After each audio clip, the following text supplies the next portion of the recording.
What's up, guys? Chris here again, back for part 8 now of my CD collection. Still in the A's after all this time, but we're pretty much wrapping it up now with the A's, hopefully. Yeah, with that being said, I'll just get started. The first thing I got is Arkham, Chapter 3, The Madness from the Sea.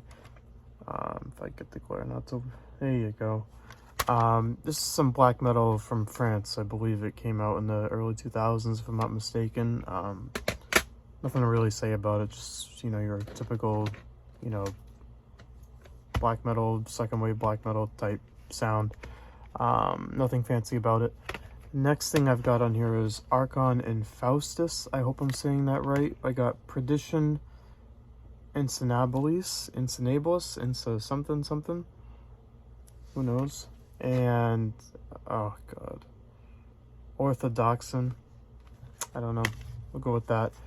This is some really good stuff, though. It's like brutal death, but like almost with a doomy element to it. It's not like, I feel like brutal death usually is just like your straightforward like caveman sound, like just craziness all over.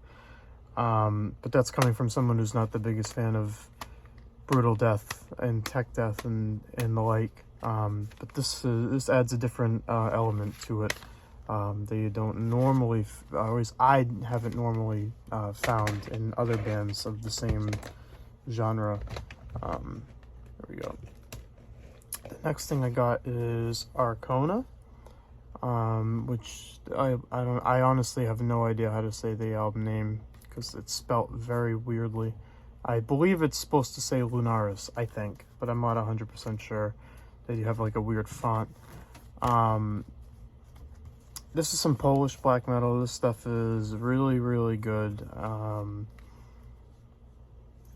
Nothing more I can say about it. I haven't spent too much time with it. There's actually one that I couldn't remember what it was when I was looking through this little bit of CDs here before this video. I couldn't remember for the life of me what this was, and I checked it out, and it's just good black metal. Nothing I can really say about it. Then I've got Armageddon, Only True Believers. This is really good. This is one I didn't have to go back and listen to remember. I haven't pulled this one off the shelf in a long time. Needless to say, I'm probably going to put this in my truck for a while. This is like really thrashy black metal. But the guitar is like this like shredding. Oh, I got a friggin' eyelash on my eye. The guitar is like shred on here. Crazy solos, crazy riffs. I believe the drummer on this album is the singer from Watain. I think. I might be wrong. It might be a different album. I think it was just for one album. But I thought it was this one. But that stuff is really amazing. Next little bit is all from the same band. And that is Arsis, who are kind of like a tech melodic death metal band. And I found, even just through going through the A's, that any band that I have that's of that ilk, like that tech death, that kind of stuff, is always has a lot of melodic elements to it. I've noticed that pattern. I don't have really many just straight up tech death albums. It's just really not my thing. But I have found that the ones I do have, they're always like mixed with like melodic elements. Oh my god almighty. Okay, I think I'm good. So that being said, the first one I've got is Untied and Regret. I have Unwelcome, Starve for the Devil. This damn glare. Let's see, A Celebration of Guilt, which I believe was their debut and was very, very celebrated, for lack of a better term, no pun intended, back when it came out. I believe that was like their crowning achievement. And We Are the Nightmare. All really good. I haven't listened to them in a while. It's a band I don't revisit very often, but I believe I first found them through a grab bag. I think I actually got I don't remember which one exactly. I think it was the Celebration. I'm sorry, We Are the Nightmare. that I got in like a grab bag from Willowtip, and I was very impressed. And then I just went and found that all their, well, not all of them, but most of their releases are pretty cheap. So I just grabbed a bunch, and they've all been pretty consistently good. The next one I've got on here is Arsonists Get All the Girls, which is deathcore, so I'm sure it's not most of your favorite genres. You know, it's in the same vein of like The Devil Wears Prada and Whitechapel and Suicide Silence and all those type bands from like the, you know, some are still around, but from the mid 2000s and the early 2010s, that whole thing.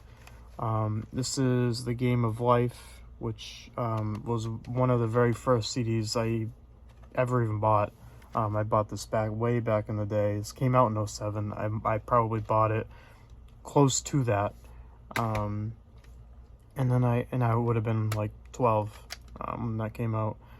And then I've got Motherland. They're like deathcore mixed with like, they got like a lot of electronic elements to their music, which I don't normally enjoy. But it's pretty solid stuff. But yeah, if you're a fan of like that whole mid 2000s like deathcore type, you know, with like, you know, with the stupid song titles and all that, like you know, Save the Castle, Screw the Princess, you know, what the hell, Taiwanese, I don't even know what the hell that's, whatever. But, you know, with the silly song titles, and it's like an element of humor in it, but it's, but the music is brutal. Yeah, it's just good stuff. If you're a fan of that genre, I don't know. A lot of people aren't. I know that's not, it was kind of like a little point in time where that was like the thing, I think, with all the, you know, like the Hot Topic crowd. But I enjoy it, and I don't listen to it as much anymore, but I enjoyed it for what it was. The next thing I got here is 2 albums by Art Blakely, one being The Witch Doctor, and I've got Roots and Herbs. I won't spend any time really talking about these because I don't know enough about jazz to really like explain in detail like what it is that I am hearing or that I enjoy. Like, I don't know any of the terminology for jazz music. I just know the style I like when I hear it. And I just really like a lot of the old school guys. You know, I got a lot of Miles Davis. I got you know, these two. I've got a lot of Coltrane. So if anybody if anybody knows anything about jazz, and tell me, maybe like, or I could just not be lazy and look it up. But I just I don't know like what genre in jazz that is. I just don't know enough about it to really get in depth about it. I just know that I enjoy a lot of like the more experimental stuff. But that's just kind of straightforward. It is what it is. The next thing I got is Artificial Brain, Labyrinth Constellation. This is really amazing stuff. I guess you would call it brutal death metal, I guess. I don't really know how you would explain them. They're very different, at least this album. I don't know. This is the only release I have by them, and I haven't listened to much else.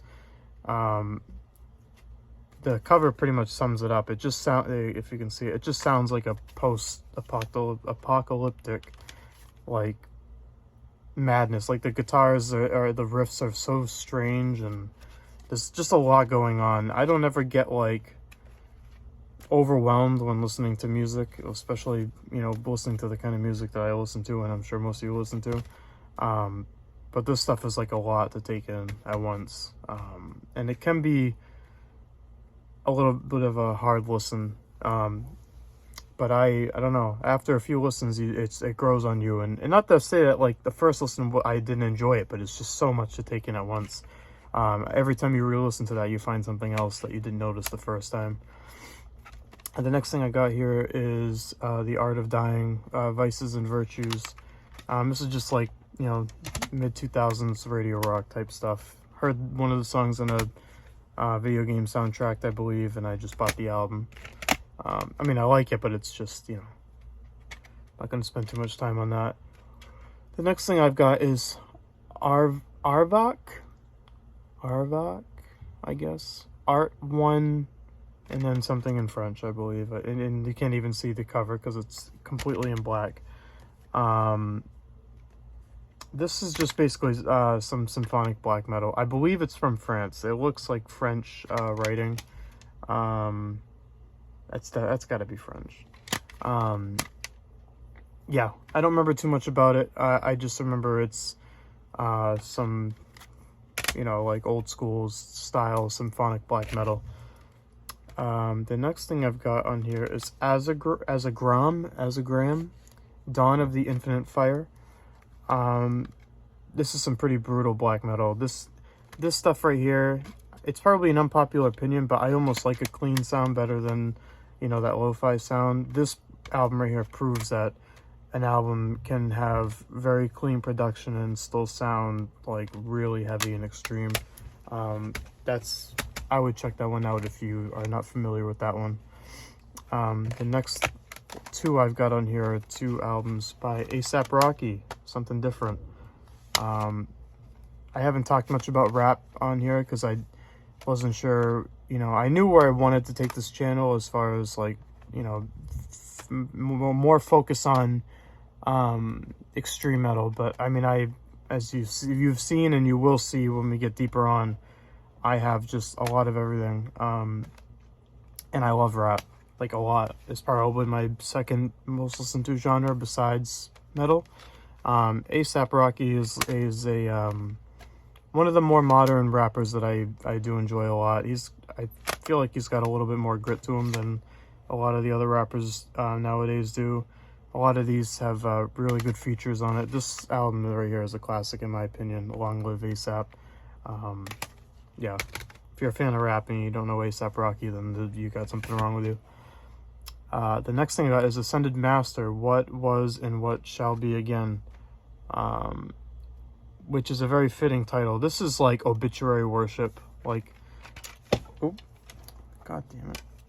I mean, this is, the vocals, like, are literally obituary, but it's like, if Obituary and, like, Master had a baby, it would be this right here, while ripping off Altars of Madness on the album cover there. This stuff is really good. If you're into that, you know, classic, you know, early 90s death metal sound, then you'll really enjoy that.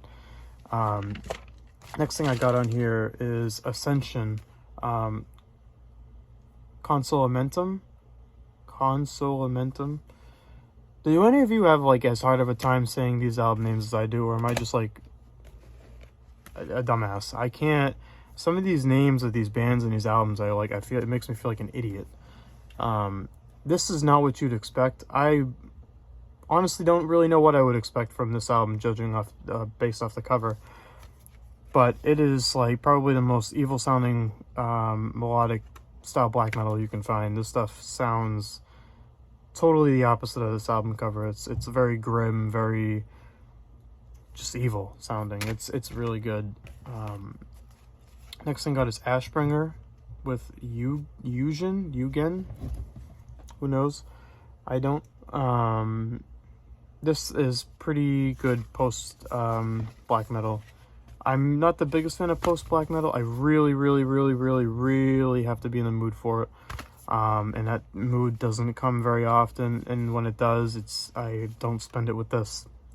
But it doesn't mean it's not really good. I believe I picked it up strictly based off of the album cover. Yeah, I don't know, but post black metal is not my favorite. I mean, not to say that it's not good, but it's just I have to be in that right mindset, and I'm just usually not in the mood for that. And then lastly, I have Ashes Divide. Keep telling myself it's alright. I'm sorry, not keep following. Keep telling myself it's alright. I can't read cursive. This is a really good album. This is the last one in the stack. This is a really good album. I believe this came out in 2008. It's a solo project of Billy Howardell, I believe is his name, who was the guitarist of A Perfect Circle. So if you like that band, you will enjoy this. I believe he just put out I believe even just a couple weeks ago, a follow-up to this, but just under his own name, which I haven't listened to yet. But if you're a fan of A Perfect Circle, then it's pretty much another A Perfect Circle album, just with him on vocals instead. I believe it's just him on this album. I think he got a live band to tour with him, but I believe everything is performed by him. And that's all I got for you. Let me know what you think. If you are going to check any of these out, if you're familiar with any of these, unfamiliar with them, if you have any questions, leave a comment, drop a like, subscribe if you're not. I think I just hit 50 subscribers, which is awesome. I'm like halfway to that 100 milestone. When I hit that, I will be doing some type of giveaway, I think. Well, not I think. I don't know what it is I'll be giving away, but I will be doing something to celebrate that. But thank you, everybody who subscribed and commented. It means a lot to me. So yeah, until next time, I'll see you later.